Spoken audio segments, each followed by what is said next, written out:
10:00 na ng gabi, makikita si Nanay Esther na uminom ng kanyang maintenance at isinabay ang vitamin B complex. Para malakas bukas.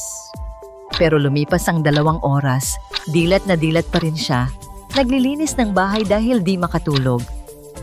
Nanay Esther, bakit gising na gising pa po ang diwa nyo? Dahil ba ito sa kape o dahil sa iniinom ninyo kanina? Habang nakikita nyo sa screen, ang B vitamins or ang vitamin B1, B6, and B12 ay susi para buksan ang ating energy factories o ang tinatawag na mitochondria. Ang trabaho nila ay i-convert ang pagkain mo para maging ATP or energy. Kapag uminom ka ng vitamin B complex sa gabi, sinasabihan mo ang katawan mo na magtrabaho tayo, imbis na matulog tayo. Ang vitamin B ay parang fast charger.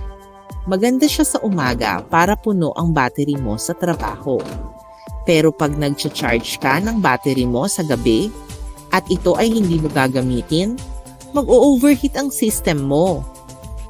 Uminom ng B-complex sa umaga pagkatapos kumain.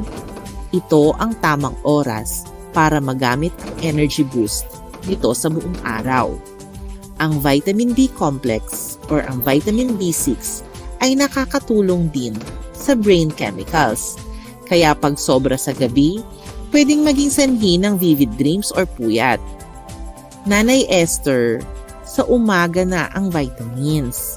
Sa gabi po ay pahinga. Itag mo na ang mga friends mong laging puyat pero malakas uminom ng vitamins.